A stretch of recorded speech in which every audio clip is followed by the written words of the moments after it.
Hey everyone, this is After Dark Analysis. We are filming live at Scares the Care, but we can't stream live because internet's terrible. But we are in front of a live audience. Woo! That's proving they're here. That was canned. Not completely. Remember when your show was like not offensive and like no good commentary? Never. Heck, you were once suspended off of YouTube for a while, so yeah, it was your I've never got kicked off of anything. Yeah. I had an entire show of burps and farts, and still no one has bothered to kick me from anything, including this panel, which is your mistake. But Michael Darwin was your biggest follower, probably. I'm using this opportunity to fulfill a very long-standing viewer request for new French Extremity, and I'm being joined by several wonderful people. If they'd like to introduce themselves. Oh, I'm starting? Yes, please. Yeah, I'm Ryan from All You Need Is Blood, the worst podcast, as voted by myself and other people on the internet. My name is Liz, and I am part of the podcast Archivist Bets on Sexy, which is a podcast from the Greek girl's perspective. We're not just horror, we do science fiction, fantasy, and cosplaying, and we cover media conventions across the country. It's a lot of fun. I'm Michael Darwin. I'm really tired. I'm from the Dark Discussions Podcast Network. Dark Discussions is the flagship podcast. I've been going for 7 years. We're recording our 350th episode next week. Yeah, it's amazing. We are your source for all that is... I don't remember anymore. Fantastic. Man, that's a good tagline. Yeah, I might steal that. Dark, fantastic, and all that is fantastic. Basically, we're the thing we talk about dark stuff, but not always terribly dark. That's the premise. We break it all the time. But yeah, mostly horror movies. So usually something new, but sometimes something old. Our 350, we're doing Creep Show, and we got spin-off shows for Game of Thrones and Westworld and American Gods, and Phil has this little spin-off on Grindhouse films. So that's us, darkdiscussions.com. Yeah, and all three of these panelists have done other panels this week, and that'll link below. You were Mike or Michael? Yeah. Either one? Yeah. Either one. Mike Darwin did a panel on 50 Years of Night of the Living Dead. Liz just finished one up on Video Nasties, and Ryan finished one up on Guilty Pleasure horror movies. Yes. I also managed to ruin her Video Nasties one, too, so don't forget that. I didn't ruin anything. You were on the Video Nasties as well. Yeah, actually, she was as well. It was a pretty awesome panel. Thank them both for being on and helping me through a time of wonderful and crisis all at the same time. But isn't that what Video Nasties are all about? Yeah, Exactly. of course. Terrible crisis. So, just to start out, I guess we'll just do round robin on what are your thoughts and kind of interpretation of French Extremity as a whole? Like, what do you think makes it? What do you think doesn't? Because I know I was talking to a couple of you, like, you didn't think certain things should be included and other things should be. So, Ryan, would you be able to start? I mean, yeah, the whole... I sort of feel that it's sort of a weird subgenre because it's not very defined in any way. You know, it's not something along the lines that horror fans have, like, distinct lines on, like zombies or vampires or werewolves. It's like, it's not just a French movie. It has to be a French movie that sort of meets certain guidelines, and they're real fuzzy because there's nothing specific. What I sort of found between all of them is, theme-wise, there's sort of an overlying theme that there's some type of transition or transformation either the main character or the main female goes through from almost every one that I've watched. And it was that she goes through a horrible experience and comes out as something different. Not necessarily good in some movies, not necessarily bad, but a transformation. And at the same time, they are, I would say, exploiting the dark side of, human behavior. Just like the most depraved shit you can think of. Also, I apologize for swearing, but it's going to happen.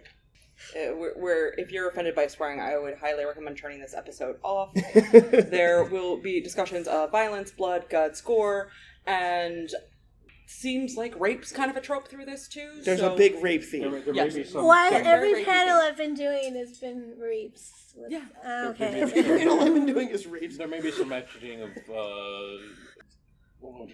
slurs towards people with certain sexual orientation. Well, Oh my God. there's slurs Homophobia. against Holy everybody jeez. in these Well, yeah, movies. So. But there's one that was some had them, some didn't. But there was one that was like in I think every one of the films that I could think of. That's my aspect of what we got from the French Extremity. We could talk about the racial subtext of these movies in their own podcast too. Yeah. I mean, there's a lot going on there. For me, though, it's not just necessarily a narrative thing. When I watch a French horror film from this time period, I can mute it and walk into a room and know it's a French horror film. They have an aesthetic that they are very, very go through. It starts with Alexandra in Haute Tension, and you see it in Frontiers, and all of them. They're the muted tones of the coloring, the style, the pacing of these movies. The editing is all very similar. In nice tight edits, not long necessarily short or long movies, but nice tight edits, if you know what I'm saying. And all of it kind of flows, and it's always like, especially the cinematography and the coloring is like, oh yeah, that's a French New Wave horror film. I know what it looks like, and I can throw a couple in at you. You'd go, oh yeah, that is. So It's like we were talking with Giallo. It's heavily stylized. Yeah. Oh, So yeah. You can tell one right when you see it. And Mike, how would you kind of put that together? Are you still? No, they're French. They're all messed up. First of all, speaking as an American, I don't know. I mean, I have to go back and try to remember what was going on in France at the time. And there was a lot of... They had a lot of freedom fries at the time. A lot of freedom. Well, there's a lot of upheaval going on. there was a lot of ethnic upheavals in certain areas of France, and I think I don't remember exactly which groups. I think some are Armenian. And there's a large. I don't know the specifics. I know there's a large Muslim immigration issue, and they don't have. It's reflected in a lot of these films. Absolutely, and they really don't. My understanding of it, as someone who's not schooled in sociology, is that they don't have a culture of assimilation in the same way that we, at least, used to here in the United States. So, okay, welcome to France. You're a Muslim. You get to stay over there in that corner. And I think, and that's where some of that comes in. And you see some anxiety in the different tensions. You have issues with most of Europe, with the traditional Europe, so to speak, with birth rates and all this. And then you get now from that the rise of the new right in France, like the Le Pen group. I can't remember what the name of the party is. And The Putin Party, I believe is what it's called. So in other words, we have to look into French politics at the time to see what these films are at. Well, I mean, but you're right, because it really is reflected in all these films. well, especially in Frontiers. Yeah. Oh, Yeah. Frontiers is the kitchen sink of movies. Yeah. Well, I mean, Frontiers is like on the nose, right? Kitchen sink. And then, but then you also get other, generational things.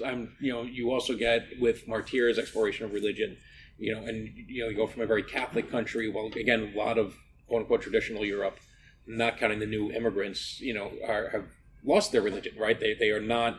They may claim that they're Catholic or Christian, or whatever, but they're not not really. They're not going to church. It's like saying, yeah, I'm a Democrat, I'm a Republican, but you haven't voted. So it doesn't really matter what you think you Was are. it Christmas, Easter, New Year's? New Year's. The only, not New Year's. Oh. Sorry, it's Christmas, Easter. It's true When- Catholic. Yeah, Damn atheists. If you got to pretend to be a Catholic, you show up on like 2 times a year, and that's it. Oh, right, okay, yeah. I don't even know if they do that. you just show up to mass every now and again. And I think this is what I was trying to look up. I think it was Xavier Gens, but I'm not positive. And he said, look, there's, we got a very small country in terms of the film production. We get like 2 horror films a year. And when you look at the list of the French Extreme, you're talking 1 to 2 films a year. I think maybe it's like 2007 or something where there were 3. There were 3 films on the Yeah, list. but even then, I don't necessarily believe that. I feel like more have come out. These are like the ones we're discussing are the popular ones that made but this is what he's saying, and he's saying there was no. He said, and he was saying, I don't remember if it was Xavier Gens or not, but whoever it was that said it, he said, no, you look at like spaghetti westerns. There were 600 spaghetti westerns. That's a genre. This is just like 20 films, and really the most recent one is Raw. But the last one before that was like 2011 Right. or 2012. I was going to say, I was kind of waiting for that, but like, is Raw the end? Is it over? Are we done with this? Right? Is that? But it's now far enough in the rearview mirror, because this is something that started in the late 90s, that I don't think you could say the new French Extreme, because How new are we? That window's probably closed, and Raw, it might be a callback to, what was In My Skin. In My Skin. In My Skin. It might be a callback to that. It is a callback to so that. but then that sort of like Scream, being a callback to the 80s horror movies. Mm-hmm. So is that really, when you say is it a new, I'm obsessed with classification. Right, you're absolutely right, because it's Scream my biology slasher or is a teacher parody of background, slasher? But yeah. So is it really, is it part of that movement? Is it something new? Was there a movement in the first place? You have a group of films with some of them fits, like does Ills, which might be my favorite film on the list. Yeah. But does it really fit? Because I love the film, but it's not extreme, in terms of like, there were films in this list that I watched through my peripheral vision for large portions of it, because I just couldn't.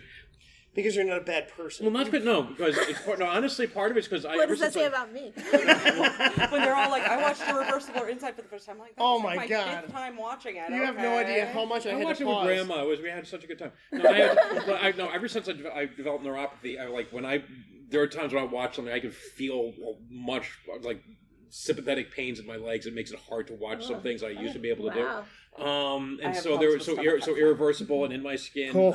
I just found like moments. I didn't have, and because it's usually sustained stuff. So like Frontiers, you can like make it happen, through, but it was like bang, it's over, and I go okay, and I could go. But it was when it was sustained. I'm like, okay, I can't. Well, so much rage. And you can talk. Irreversible is meant to make you sick. God. They designed that movie to make you sick. Same with you said Irreversible. Irreversible, yeah. Okay. It's designed, the soundtrack is designed to make the audience sick on purpose. They put in sounds that are used to break up riots, especially when they're flipping the camera so often. Yeah, it makes you uncomfortable. That's deliberately to throw the audience off balance, and I have never met anybody who hasn't felt off balance watching Irreversible. But if you watch, because I was writing, it's like the camera work sucks, and I understand that was an intentional thing. I wouldn't say sucks. I think it's a statement. Well, it was a statement, but for me, it was making it. It was interfering in the telling of the film. But once you get that's the point. But once you but it's. But when you get to the does it facilitate? Yeah. You can say here's an idea, and tumble the camera around. But you can also go too far with it, where it makes it hard to watch. Is what I'm saying. So I get it, but then you also get to the point when shit happens, where it stops, and it makes it even more powerful. And that makes it very clear to you if you're questioning, is this some kid who just got out of film school who's trying to show off his camera work, or was it intentional? And that makes it very clear it's an intentional choice. It's a really interesting film. I would not want to see a whole bunch of films like it, but but it feels less like a film, less like storytelling, and then it feels like an experiment, and it works on that level. But yeah, but there are all sorts of little mishmashes, because you have some that are very sexual, some that are very violent, yes, and some that are very both, and then some that really aren't either.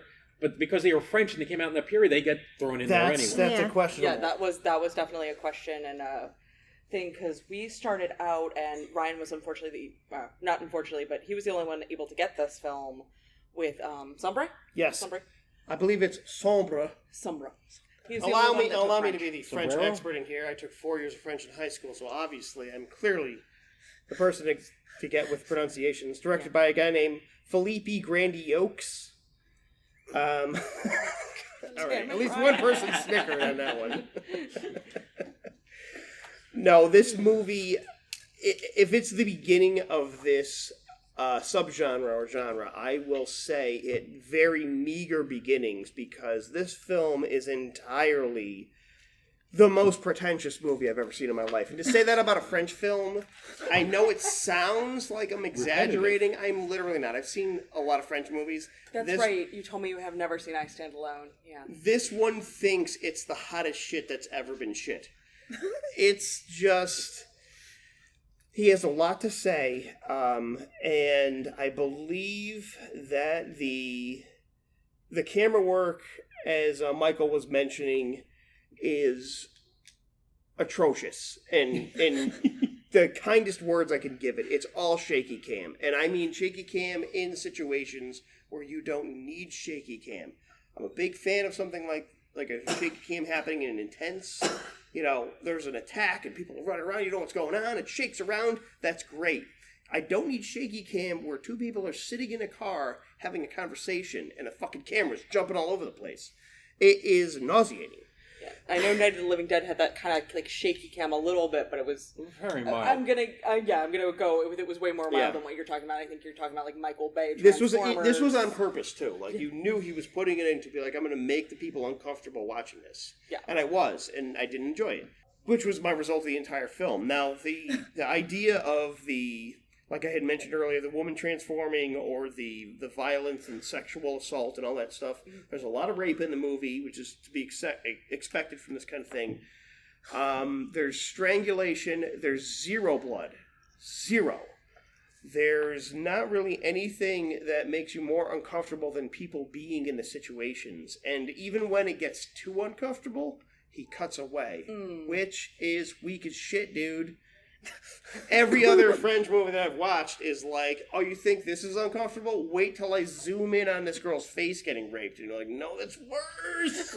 Yeah, the big hallmark from that is obviously Irreversible, where we have a 5-minute from beginning to end rape scene. Full rape. Yeah, and just full rape. It feels like it's longer than that. Like it's actually 9 minutes. 9 minutes. It's almost 9 minutes right, long. from the beginning of the rape? Yeah, it's like... I mean, you don't count just the penetration. Like, the whole thing is rape. No, starting from when she's walking down the tunnel to the moment he smashes her face in, it's about 9 minutes. I've unfortunately had to do speeches on this movie because it is a really important film, but it's not a film I consider pleasant. My point on this one, Sombre is a skippable film. If you're looking at the French New Extremity, while this is considered the birth of it, or whatever the origin, I believe it's progressed tenfold since this movie.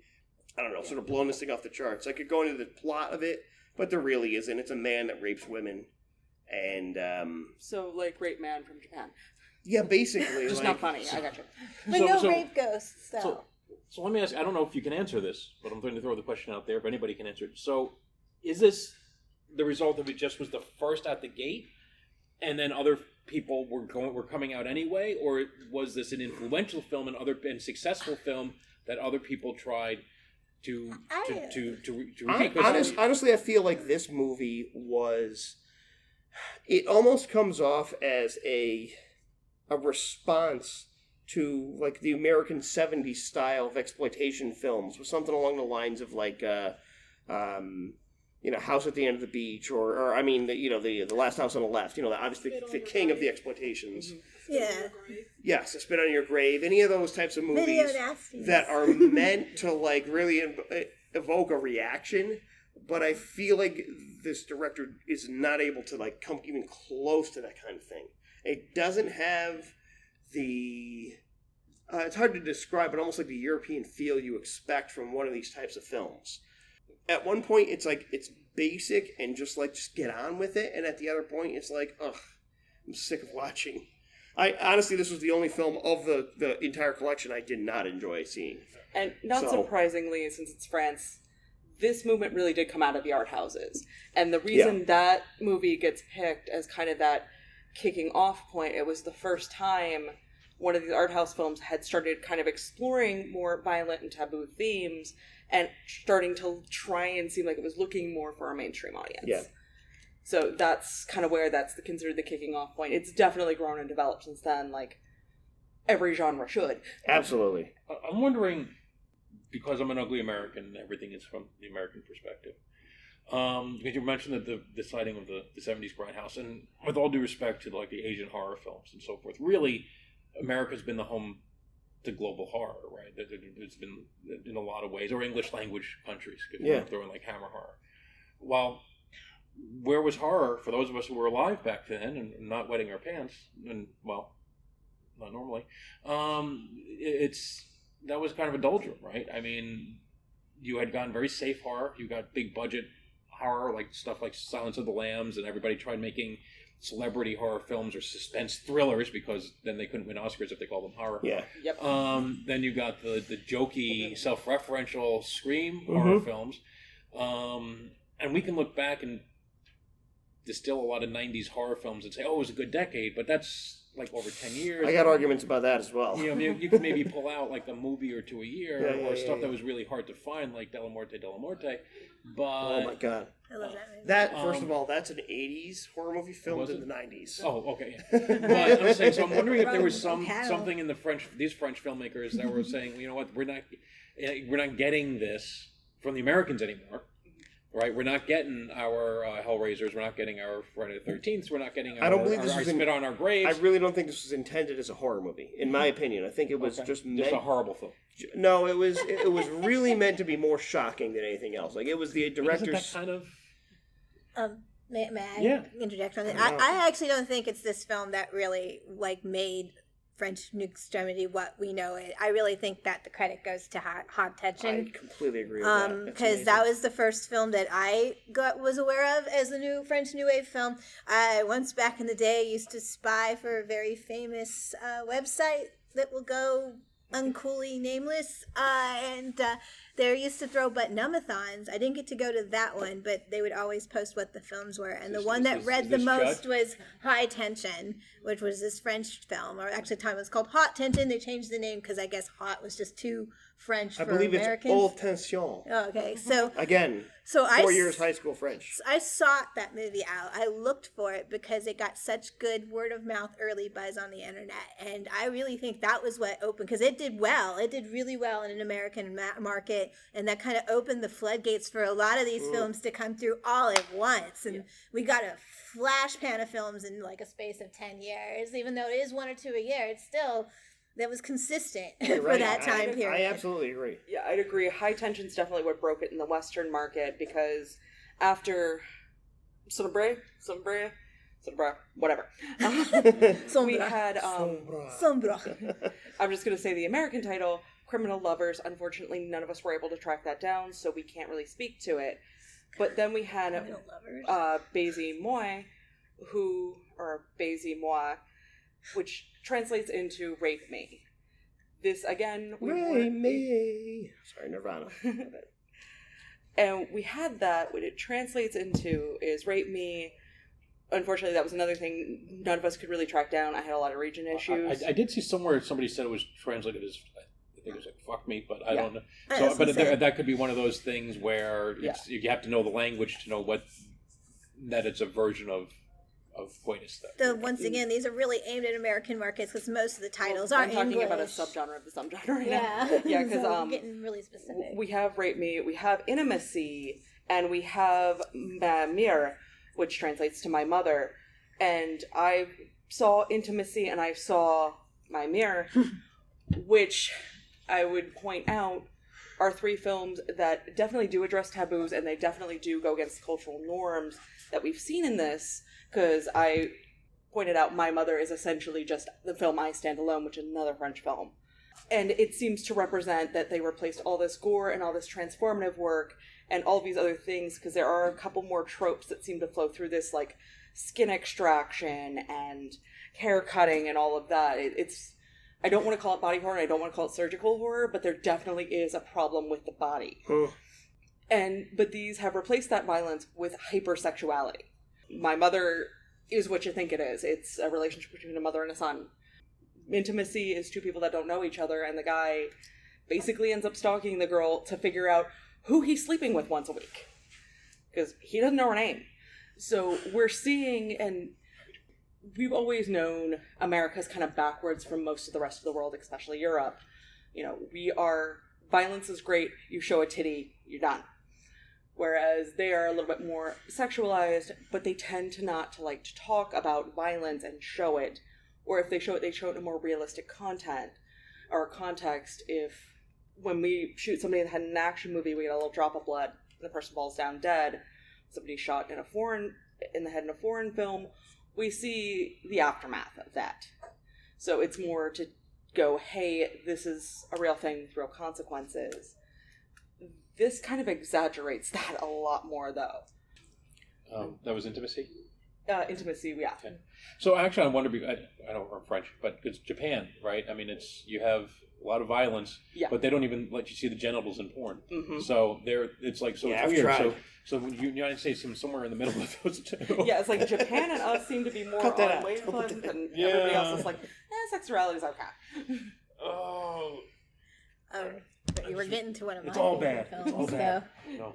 But the body horror thing is also a theme. You get that a lot, with especially in the women-centric, which a lot of these are female-centric movies. And so the next two are female-centric. I haven't seen Trouble Every Day, but I know of it. But the next film is In My Skin, which is...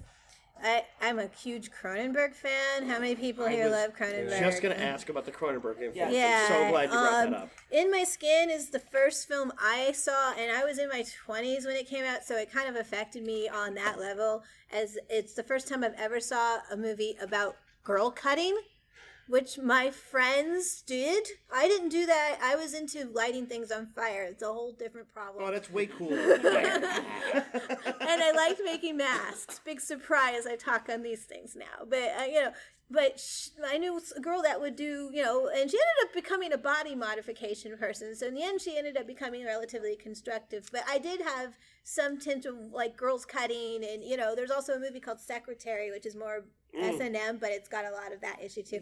So this movie was like, whoa, I never saw it before on film, that somebody actually addressed this issue. Because it's a real issue for a lot of women. And it gets really perverse, though, because it almost becomes like she's making love to her own body at one point. And there's like a really long, sustained scenes where she's been fascinated by her wounds, which started intentionally, and then she just keeps them going. And she just like loves and caresses her leg like it's a partner, and she actually like starts taking time off from work and to do this. And it is really an effective movie. A lot of people missed it. Yeah, and Trouble Every Day was really female-centric and did have a lot of... It had almost vampirism, like she was essentially biting people to death. But since In My Skin is definitely a bigger touchstone. It was definitely conflating. Yeah. Sex and cannibalism. See, there it is. It just focused more on the blood than cannibalism. If you heard Joe's vows last night, if you promised not to eat him, that's... but yeah, it's I didn't like either. I wasn't a fan of either Trouble Every Day or In My Skin. Just the story, the plot wasn't quite there for me.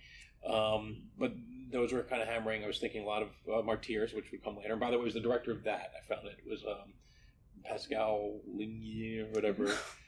He was the one that said that there was no actual French horror movie. Yeah. Okay, so it was not Xavier Jets. Don't write him hate mail. It just like I said, the story just didn't work. But you got it. But it's where there is this focus on body and the mind, spirit, body, separation. And again, I'm wondering if a lot of that has to go to the secularism of Europe right now. Right, it's they're focusing just on the physicality and not on the spiritual aspect. I mean, Martyrs is clearly very in that, trying to find that connection and exploring that. I'm just wondering to what degree that's there also. How much are we just flesh? Yeah, and with In My Skin, they had kind of shown female cutting before, but you were going to like a Lifetime movie melodrama. Never in this context. It was always like schoolhouse special. Oh, my friend has a secret kind of thing. You know what I'm saying? Jesse from Saved by the Bell has a bottle of pills. Exactly. Zach has to talk her down. It set up not only that transformative body thing, it also set up this big midpoint shift where we have this colossal tonal shift. And we see that a lot throughout this. So it went from she cut her leg accidentally, and then she, as Liz was saying, she just kind of kept it going, and her boyfriend figures it out, and there's even a line in there where he says, like, why do you hate your body? And she's like, I don't know. And it started out as almost this mean thing to herself, and then it became hypersexual, like she was saying. It became this... She ended up preserving her own skin and saving it for snacks at the movies. Yeah, just she does. Which there was another film with that concept. What was it? Fetus. It was a short film about women getting women getting designer purses made out of the flesh of aborted fetuses. Oh my god. Yeah, no. It was, That's the most French movie I've ever heard of in my life. That wasn't Japanese? So that's dumplings. That's the girl. That's the woman that makes the fetuses into dumplings that you eat to stay young. There was an American. This reminded me of an American film that came out. I think it was 2015. I think it might still be on Amazon Prime if you have Prime. Called Eat, and I'm well aware that In My Skin precedes it by many years. No. Yeah. But Eat is about an actress who's having trouble getting a job, and so you've got body image problems, and it's not a great film, but I named it as like my most disturbing film for the year because she's basically literally eating her body throughout the film to like down, like I think she like eats her leg down to the bone. So Oh Jesus! And last I saw it was on Prime. So yeah, so it's gross. I mean, and same thing here. So My Skin was a film I had trouble watching directly. Again, making eye contact with the film. I don't blame you, dude. But look, also part of that is that I don't know that she hates. When he said, "Do you hate yourself?" She's fascinated, right? I mean, exactly. I'll admit, I'm like, we all. He's like, I would take a all bite. done it, right? You're like, oh, I hurt my. Oh, Yeah. you pick the scab. You know, there is that certain. Oh, my body has done something it's not supposed to have.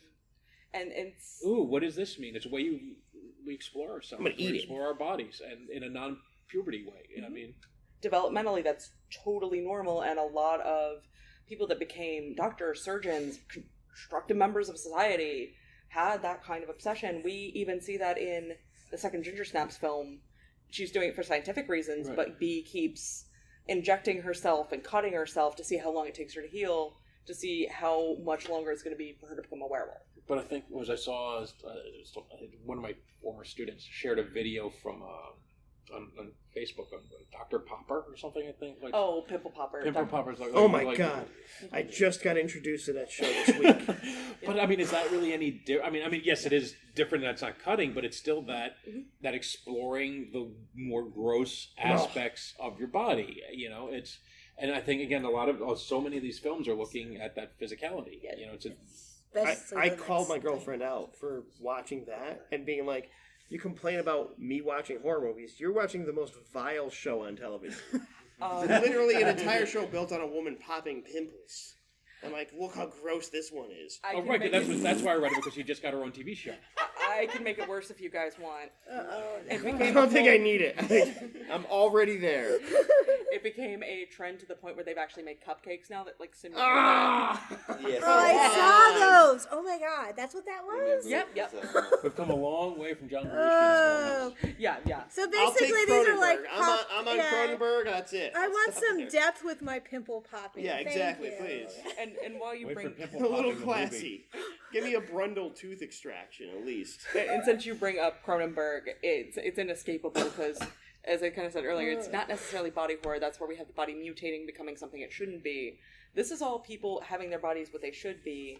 And one thing I'd like to point out is Alexandra West has a book on this, and essentially the entire first chapter is a crash course on French history, and talking about how the French have had this really violent, bloody past, but really don't like to talk about it. Mm-hmm. And that, to me, this gore reads as an exploration of that. This is my body, but I'm going to explore the gory bits of it that I'm not supposed to, and nobody should know about.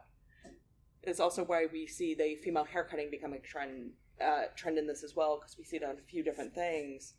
Is that was penance for women that were caught being traitors in the French Revolution. They had their hair cut off. Anybody that saw Les Mis knows that. Yeah.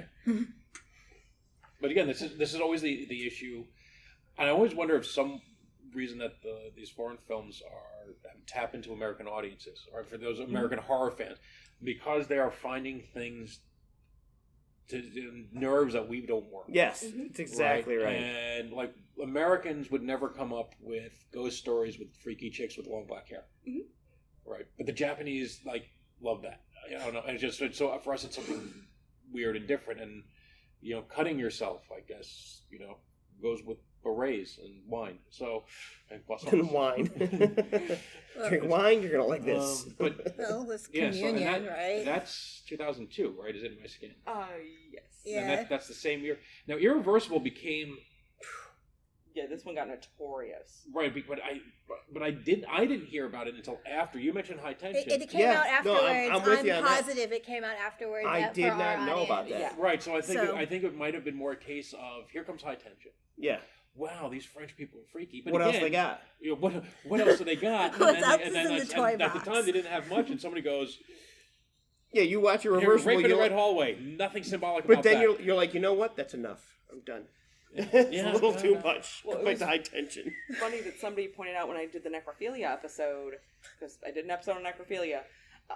What don't we all? Who hasn't? Yeah. On I my talked classic about- necrophilia episode. Yes, my classic necrophilia episode that I followed up with the bathroom horror and then poultry. YouTube applause. In High Tension, there was the beginning scene that somebody called me out for missing, where he does take a severed head and perform oral sex on himself with it, which is very similar to a film like Haute or Re-Animator. It's a different gender, but sort of, except in the Re-Animator, at least the head was alive. That's It's like a it's decapitated very head's a active. The decapitated head was a head. willing participant. And the head was actually the head was the one It was the aggressor instigating in it, that case. and the recipient was the victim there. But yeah, I mean, it is a great scene. I have problems with the way High Tension ends. A lot of people I do. do. Yeah. And I've had people say, "Well, no." My niece actually did. She said, "Well, no, you got to watch from the beginning." It's okay. So at the beginning, there's literally like blink and you miss it, the line where she's doing an interview. But there's so many events so it's her story from her perspective, stuff that makes that even with that in mind and rewatching it. No, sorry, there was a car chase. Who was driving that other car? Yeah, who's chasing the other? They found evidence of different things, like they see the robbery in the convenience store from her perspective. Okay, that's fine, but they're just dishonest. If this is her telling the story from her perspective, it's done in such a half-handed way, and there's no honesty in the storytelling to the audience, right? And that's what I have a problem. But I still disagree with that. I mean, like, do you need that? Do you need to be honest with the audience? I mean, you're trying to put forth you have something you want to say. I would be in the middle on you guys on this because I think that there is a continuity issue with High Oh, there Tension. absolutely Right, is. but that's what I'm saying. And But what does the they director- don't care what do they about it. owe? They don't care about it as Yeah. a director. Alexandra Aja is very, very disciplined director. I think we all can say he's evolved as a filmmaker since this movie and has done some really good stuff for I've seen Americans. Piranha 3D. That penis. I saw that on my birthday So alone. well, the whole lesbian naked underwater to Mozart ballet?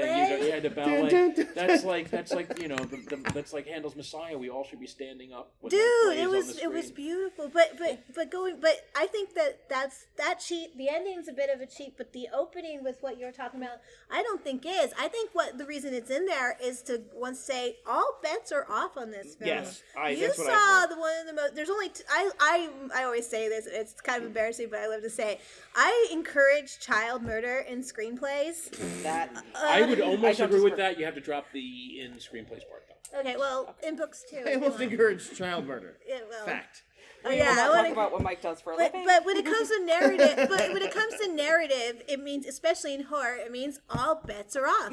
If you whack someone early, that should be not whacked like a child. Like even the Quiet Place, the most mainstream release we had this year, that was the first 5 minutes Absolutely. they whack a kid, right? 2-year-old, Boom. right? 2 or 3 A year old. toddler. Yeah. They take out a toddler.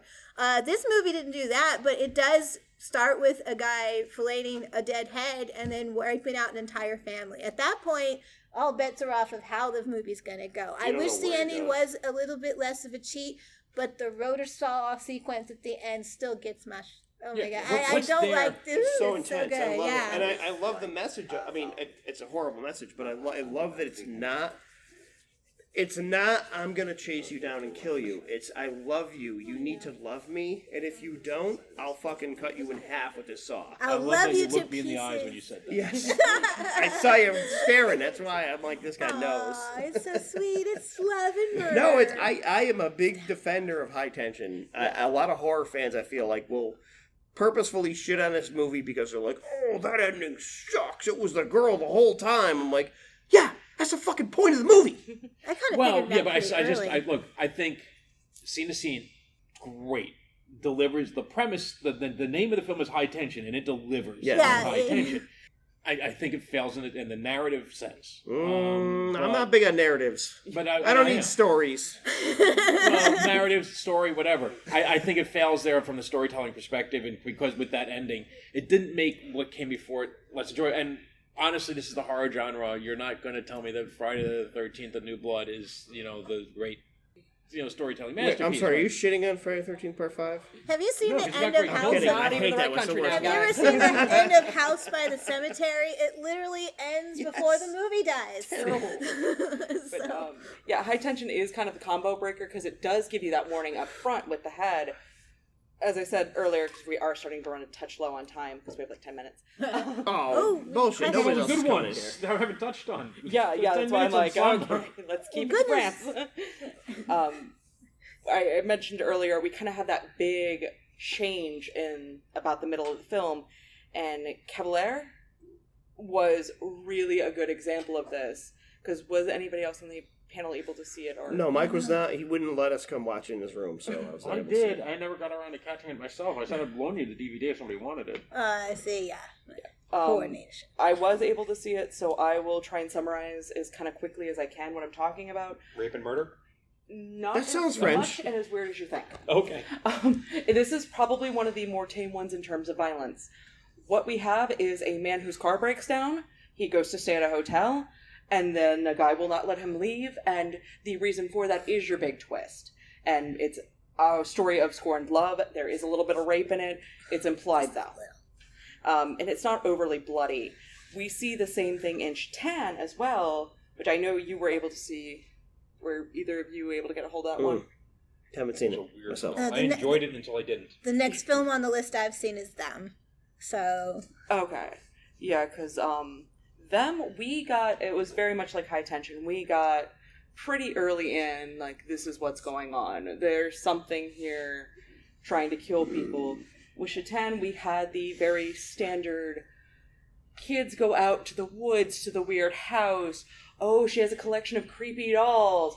What's going to happen? And we have that big twist, and that actually was more like last 20 minutes of the movie. But so the farmhand, Yeah. is this creepy? Is this big guy?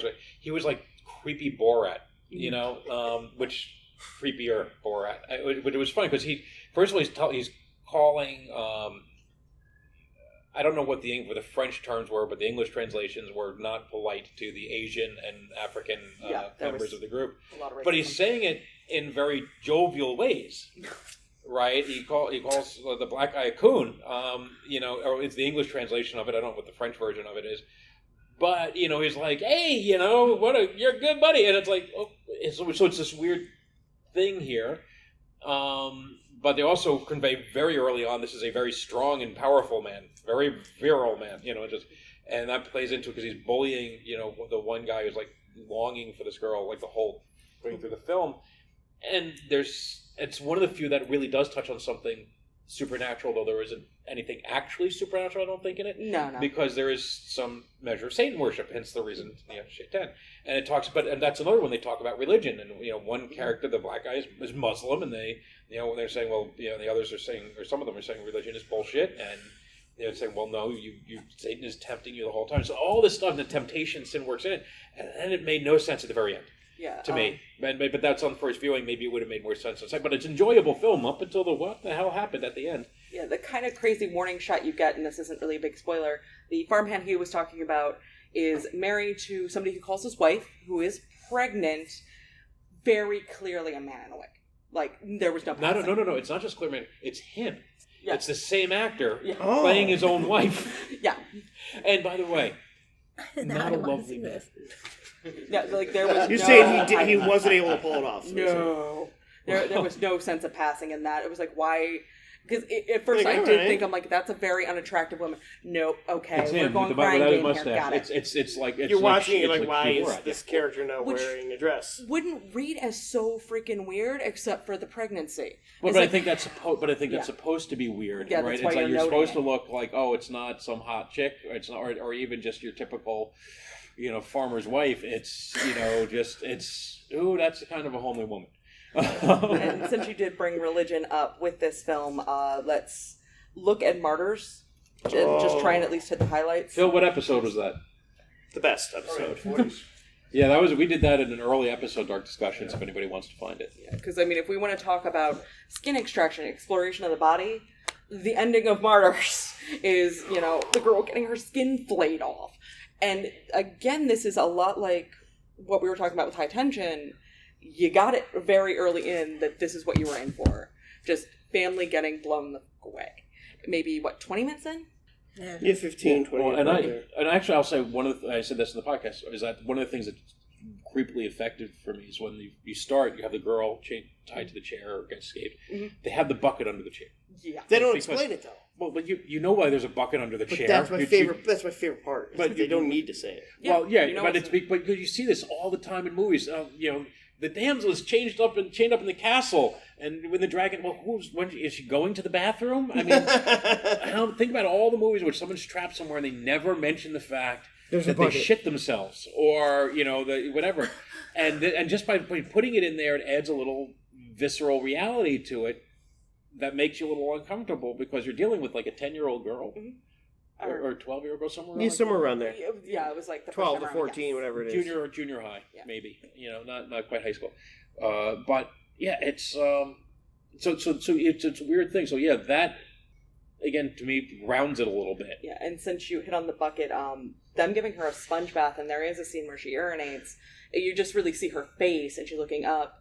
And one thing I'd like to point out, it's clear at one point they empty the bucket. It's only liquid. And they've been feeding her this kind of gruel, and it's pretty clear that she hasn't passed anything out the other end. So this girl is only excreting fluids. They give her a sponge bath at a point. Their whole thing, and they point this out over and over again, is to keep her alive as long as they can, to do as much as they can to her. And it took them literally filleting the skin off of her to break. And that's where we're getting with Martyrs, and there was a film for Netflix that I discussed on an episode of 13 Reasons Why, where scientists discovered that there was an afterlife. No idea if it was good, bad, heaven, hell. Just that there was an afterlife, and suicide rates skyrocketed because people knew there was a beyond. And the fact that, they knew they were going to go somewhere apparently gave a whole bunch of people confidence to go themselves. As weird as that sounds, but it's what it is. Well, have we all seen Martyrs? Yes. Martyrs, whatever. There's a Frontiers I have seen. Martyrs. You haven't watched Martyrs? No, I actually feel like that I really aren't worthy of the panel to be on this. Watch it. It's one of those films that has eluded me because I try to watch it and something just stops me. I think partly it's because I think it gets a little closer to home. I used to do a lot of research on Inquisitions and things like that, and there were 12-year-old girls that were actually filleted alive like this, and I've never been able to, it's something that hits, that's actually effective horror if I won't watch it. Yeah. But I promised Queenie, my co-host, that I will, and you can take my geek card until then. No. Okay. What I'll say is, and I have the same type of idea. Like, I'm still a person. I watch a million horror movies. I have not seen Cannibal Holocaust because I don't want to watch animals being killed. I want to say we just had a video nasty panel, and we did not talk about Cannibal Holocaust once during the panel, which kind of shocked me. If you want to talk about that, if we want to talk about Cannibal Holocaust after this panel, let's do that later on. I fully understand that perspective, but at the same time, I want to say in this. The French Extremity, whatever you want to call it, French horror films or just horror films in general, I think Martyrs is the pinnacle. I think not only is it one of the most extreme, but it's also one of the best in terms of, like, it's beautiful, it's shot well, it's acted impeccably, it's a gorgeous movie, it's terrifying to watch, and at the same time, you can't stop watching it. Like, well, it's also, let's remember, that's the torture aspect of it. Yeah. Kicks in about halfway through the film. Yeah. Maybe. It's a completely different film. But the reason I was asking if you see it, and it was not to shame Elizabeth, but was to find out, like... It was to shame her, though. It did. I didn't realize it worked. Was to find out, what do you think she whispered at the end? Oh. Yeah, that's that big Spoiler alert. question. I'm one of those that I'd rather not know. Like, I love the idea that I don't know. Well, the idea is that, There's something that they're whispered trying that's to find out what the secret is. They're torturing her so she can have a religious experience. Right, the idea is that she sees God or right, she and then sees whatever. And it works no matter what. I mean, But the very end, because she can because whether she says there is a God or there is not a God, it justifies the ending that comes. It's so good. It's so good. It's open-ended enough. We can put anything we want there. But even the beginning of the film, what I love is this sort of they're trying to track down. You saying when she escapes, or right when because the girl escapes and then she's with her foster sister, and it's a very protective relationship with this older foster sister, and they're going for revenge against the people who kidnap her. And so it seems like it's all this film is at the beginning is a home invasion film, and they fuck up and they get the wrong family, or you possibly get the wrong family, and you're questioning, is this girl, because it was kidnapped, because now it's like 8 years later, does she really have the right family? 15. Or 15 years, whatever it is, so X number of years. Like, long enough that you go, you were tortured, you were 10 years old, now you're a young adult, you might not have clear memories.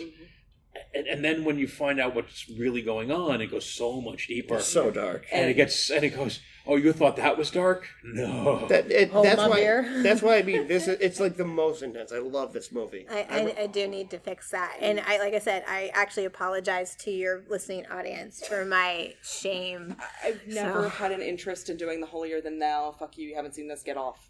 Everybody's here to learn. Oh, I can do it to myself plenty. Yeah, trust Ryan me. still won't let it go that I just saw Jaws for the first time 2 years ago. That's the worst thing ever. Oh my god! But anyway, Now you just reminded me. I'm angry again. I showed my daughter Jaws 2 years ago. But if we're looking at, because we've been talking all about mutilation of the self, changing of the self, and obviously we get that with Martyrs, but the exploration of religion is also something people tie heavily into the self, whether they believe in something, whether they don't believe in something. That is a big identifier for a lot of people.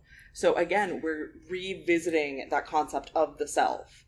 Can we ask real quick why the Horde is included in this group of movies? That was one I was a little confused about too. Well, same thing with Ills. I don't quite get that. Yeah, same with that. The Horde is the most boring zombie movie ever made. It's just a basic zombie film, right? Like, why is it part of this? Well, it's gory. I'll give it that. yeah. It's not disturbing. It's not. They speak French, that's true.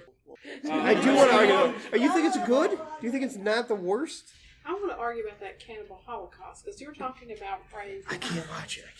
It's Italian. This is French. God, I know they're Come on, European, but man. they suck in different ways. Diodato. It ends in an O. These animals had no choice. No. I don't disagree with you on animal cruelty at all. It's a big thing I hate, and I've been very upfront about that. I kept saying on the Video Nasty panel, there was one Fight for Your Life, I pointed out. It wasn't a cannibal exploitation movie, but it was a exploitation movie where there was an animal involved. Nothing happened to it. And that's why it made it on, like, my favorite film thing. Yes. Like I don't think I've ever been madder in my life. And, even no matter how many buttons my wife has pushed or my family has pushed growing up. I do nature education, so I was used to like collecting turtles for the museum or using for nature, or if they were seeing crossing the road, moving them off the side of the road. So I'm driving, I see there's a snapping turtle crossing the road, and I know how to handle a snapping turtle. It was a big one, but I know.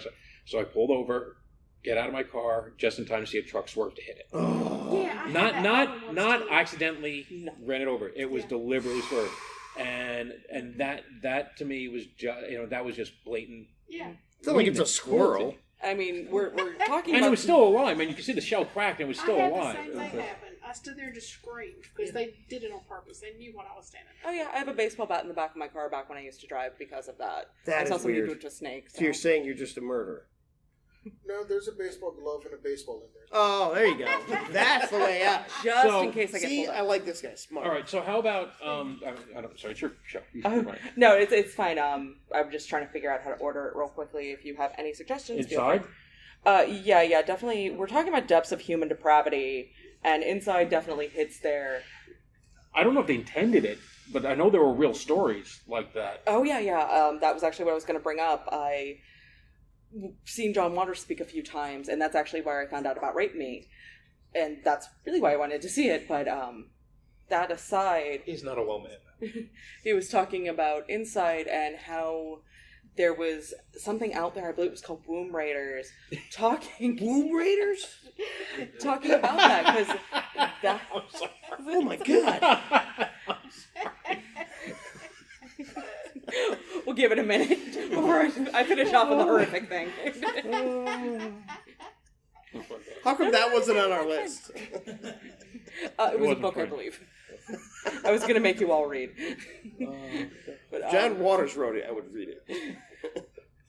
But there is, and it's not reported on nearly as much. It's one of those things, it's not super ultra mega common, but it does happen more than you'd like to believe, of women that are either delusional, crazy, going through hysterical pregnancy, that will find a woman that's close to term, and they will take that baby. And they will take it by force. It's happened. God, there was one, I think it happened through Craigslist. The woman showed up for baby clothes, and she... What's that? I remember that. Yeah, she cut her open, and she luckily got caught when she came in with a bloody baby in the hospital.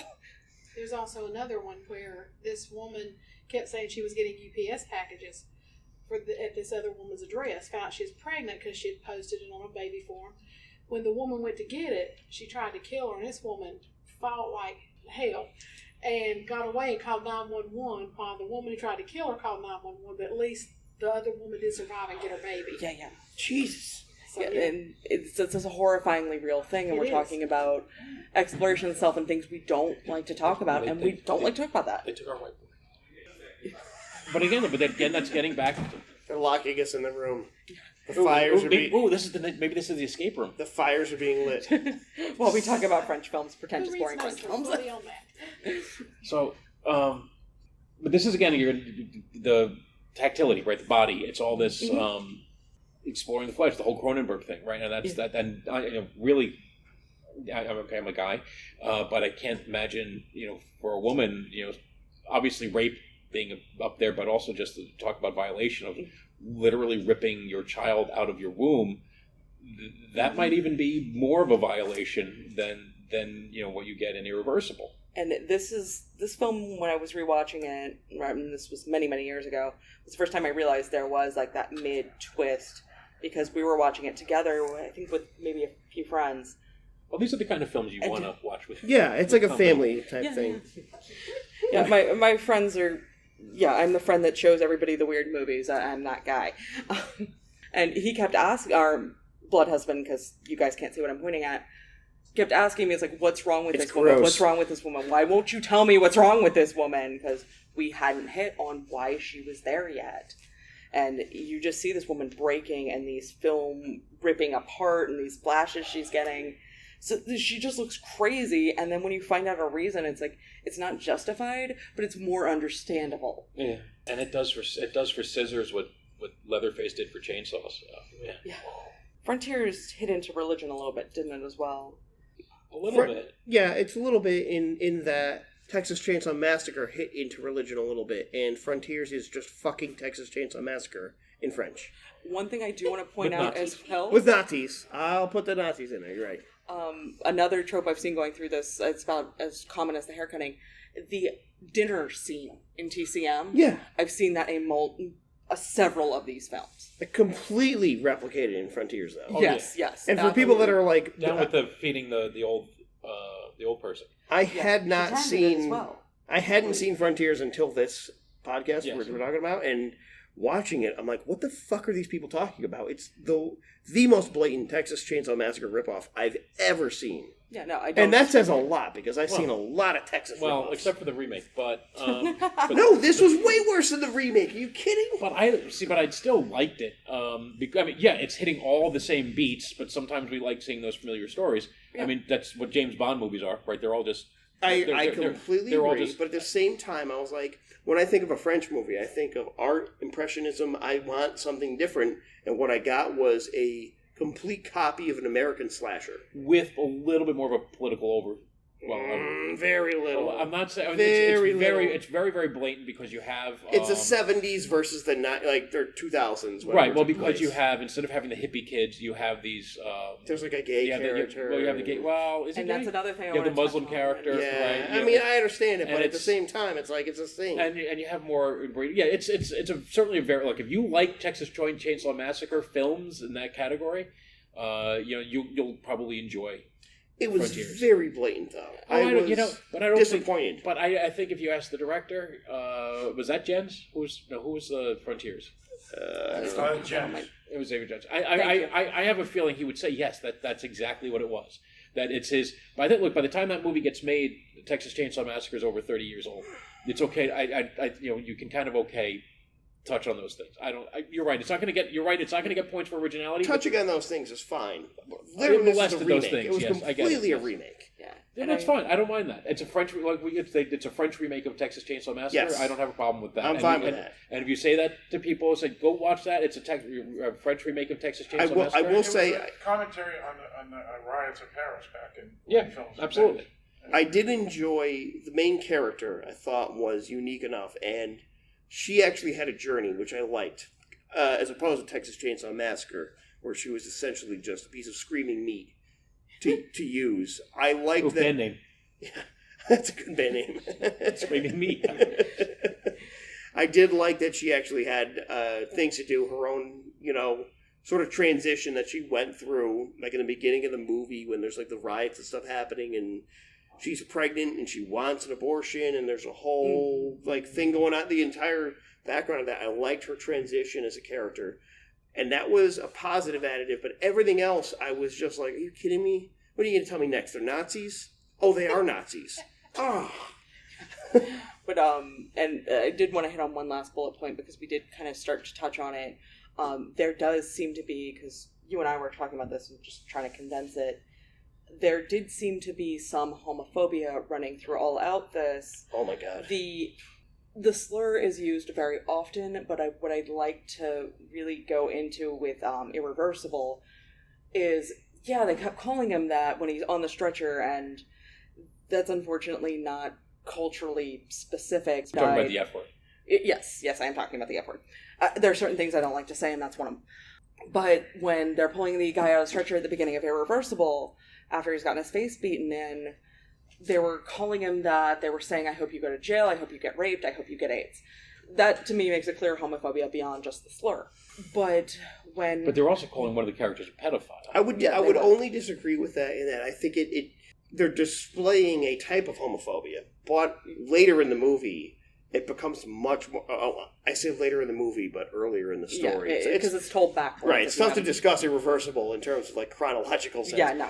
As you get further into the movie, it's more, to me at least, watching it becomes more clear that there is a very homophobic sort of statement in the film. That first initial scene, you're like, oh, maybe these are just guys that don't like gay people. Like as you're first watching, you're like, oh, these guys are just jerks. Fuck these guys. But then the further the movie goes, you're like, oh no, he's definitely saying something here. But I think we also want to be clear, or maybe I'm unclear about this, but we're not saying the filmmaker or the stories are homophobic, but that homophobia is a theme in it, and that usually it's the villain characters that are homophobic. We're not saying the films are, usually. I mean... That's another weird bit of this. The director did get a lot of blowback for that. And where we see the guy being wheeled out in the beginning is a gay bar. It's a gay bar called... The Bulge or... The Rectum. The Rectum. The Rectum. It was way more on the Rectum nose. damn near killed him. But he's being wheeled out of a club called the Rectum, which we find out is a gay club. When the director was accused of homophobia, I think either went back and reshot, or he had been using himself as an extra, where he was giving a dude a blowjob to prove he totally wasn't homophobic. That was his solution to the problem. Well, let's be clear. The guys that are wheeled out. There's one of them is the rapist. And he raped a woman. So one of them is not the rapist, and one of them is not the rapist. The rapist got away scot-free. That's right. Yes, he did. Right. Okay, but they got the wrong guy. Right, they got the wrong guy. Okay, that's right. But the two guys that go into the two guys that come out of the two friends that are right. They're there for revenge. They're there for their revenge, but they're getting all those homophobic slurs. They're the ones being screamed at. But they're not gay. But the people around them certainly are screaming those slurs. Yeah. The big turnaround of the film, though, and what I think we really should mention is the thing that makes people the most uncomfortable of any film like that you watch is the literal 10-minute rape scene. It is graphic in that they don't show genitals or anything like that, but it is intense, and you are super uncomfortable. And actually, the guy's penis gets it. You see penis and you see breast. Okay. I mean, I think you see her blood. It's I one of saw the those. penis. We got one didn't confirmed penis sighting.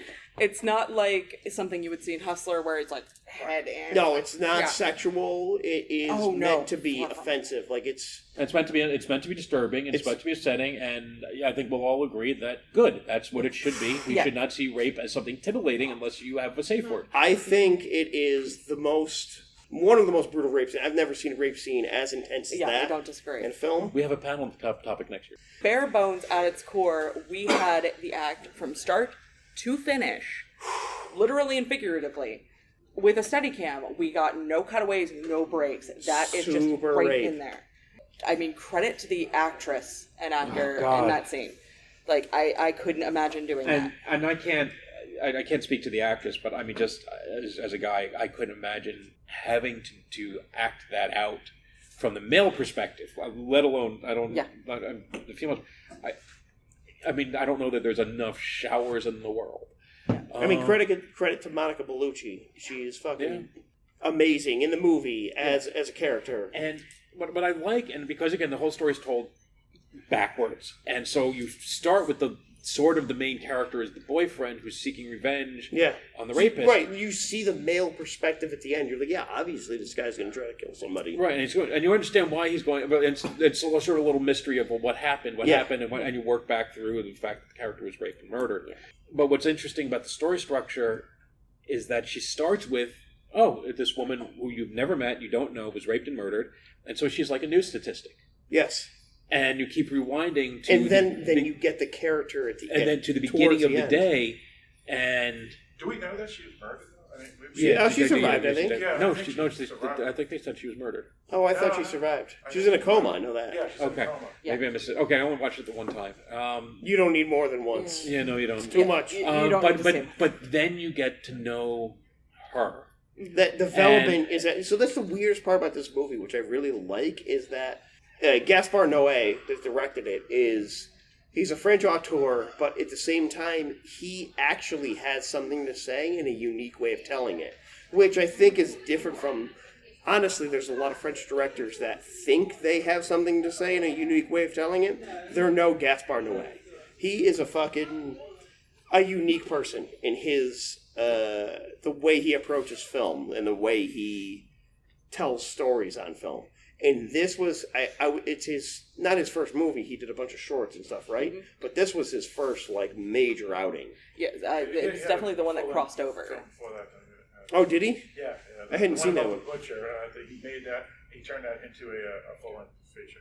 Oh, was it short stories before that? It was a short, about 50 minutes, and then he made it into a 2-hour film. Mm. Yeah, because then, again, we see in that the violation of self, I stand alone. Yeah, it was, we're getting that violation of self, we're getting that change, that issue, because let's face it, we were talking about cutting, skin extraction. When you're forcibly penetrated, you're gonna rip. It's gonna happen. So we're dealing with that again, and we are again dealing with a loss of a fetus, because let's not pretend like that kid would have lived through it, because she was early into her pregnancy. There's a lot of beating after the rape. Oh my God, and that's what makes it... Yeah, and I can't say it makes it worse, but you understand that just... it's... Well, but I won't say that, the more intense part of it is you don't... I mean, spoilers for if you haven't seen Irreversible, but you don't learn about the pregnancy until after the rape has happened in the film. That's one of the last shots as you're seeing it. Yeah, right. And she got kicked a couple times. Yes. She gets kicked, then she gets her head slammed. And the thing is, again, speaking from the male's perspective, I can't know. I mean, technically, but in a prison scene, but I can't understand the perspective of getting raped. But man, I could definitely understand the perspective of getting my face stomped on. So for me, again, that was also just almost worse. But but the thing is, I think with Irreversible, if you take that story and you play it forward, it's a very cliched story. Yeah, it's a very cliche. She said, "Oh, I had a dream that I'm late, and then I had a dream I was going to get raped, and it telegraphs the whole thing. And it's a terrible story if you played it forward. Right. If it was presented in a linear fashion, you'd be like, "This is not good." This is shit. Yes. I don't think even a linear fashion would have taken the bite out of that scene, though. No, it would have been a terrible scene. It would have been a terrible scene surrounded by a crappy movie. But you can make a crappy movie that has disturbing stuff in it, but that's not hard to do. Yeah, like we were saying earlier, changed it to linear. I don't know. It would be very flat. It makes the movie being presented in reverse fashion. I think. Right. I mean, it's not just a gimmick. It is what makes the movie good. Like, Isn't it also technically a pun? a pun? Because irreversible. Yeah. Son of a bitch. Wait, did you not realize? No, I knew that. Okay. No, it was good. I don't know. I like this one. I thought, while disturbing amongst the French horror films, this was one that earned its own pretentiousness, if I could say that. Yeah. Like, you have pretentious horror films. This one should be. Like, I have no gripes about being like, yeah, he earned it. Sombre? No, fuck that. You know. I think, the Irreversible seems to be where this hit its height. We're kind of seeming, if we were to look at this as a bell curve, which you guys know I like to use, we're kind of coming down a little because we'll very quickly touch on this. Raw has been included in this, and it does have a lot of the same things. We have the overall personality change, the self-cannibalism, the other kind of just cannibalizing people. We have that eating things and desensitization, because we have a girl that's gone to college, stopped being a vegetarian because she was peer pressured into eating, what was it, rabbit brain? Yeah, it was Kidney. rabbit Rabbit kidney. liver? Rabbit kidney. Oh, Rabbit kidney. kidney. Now, let me ask you this. Would you really consider Raw and Calvaire, or whatever it was called, French Extremity? Because even though they're French language, they're Belgian films. I thought the same thing watching Raw. I was like, I don't know if this is the same kind of movie. But I thought the exact same thing with The Horde. I was like, this doesn't fit at all. It's just a zombie movie in French. It's a zombie movie that's overly violent. That's where it fits in. But I think it's sort of like... that was my first one. And I am the world's worst expert on Belgian culture. But, you know, if you have... I drink a lot of Belgian beer. But you have... I'll put that out there. You have a common language. There's some common culture, and sometimes the art goes beyond that. So I think, you know, just like we can lump in English films and Canadian films with American films, you could probably lump in some of the Belgian films with the French films. Right? Are we going to consider The Fly not an American film because Cronenberg's Canadian? Right, exactly. You know, it's a shorthand, right? It's an American film or it's an English language horror film, and yeah, there may be cultural differences, but it's not like going from French to Korean, or even for that matter, Korean to Japanese and Chinese. You know, or Indonesian. You know, just because they're in the same continent, you still have different cultures. Yeah, and The most arguable thing I could say about Raw is that my girlfriend's a veterinarian, and when I asked her if she had been soaked in blood and forced to eat rabbit liver, she said, "Why would you do that? It would ruin your smock." And I'm like, that makes a lot of sense. and they were running around in ruined smock. And then they wore a ruined smock for like a year. And Like, you can't do that and do surgery. You're not saving any animals' lives. You're covered in like old rotten blood. And the major thing, and I pointed this out when I covered it back on the controversial art supplemental, is Raw really gets lumped in with the new French Extremity, and as I said, we're going down on the bell curve because it's way less graphic. That and Traz, which is not French at all, came out around the same time, and both used that people at the theater, people threw up marketing What was that gimmick. one? I didn't hear it. Traz. Troz? Traz. A-T-R-O-Z? Not familiar. My vice principal asked me about Raw. I'd never heard about Trolls. Yeah. So it did not seem to get the same press. It got press. It was just very weird press. Yeah, but Raw, I think Raw getting a streaming deal on Netflix is probably the changer on that one. But that's like going back to Phantom of the Opera, right? People like women fainted in the aisles. Yeah, right. You know, at the reveal. Here's your barf photographs. bags. It wasn't that bad. Okay, William it wasn't Castle that coming out. bad. Yeah, Come but on. if we keep things in context of time period, like, we're getting worse and worse and worse, but this is one of those places where we're going down. I don't know. I rather enjoyed Raw. In the sort of the theme of the French Extremity, like I said, I liked the transition.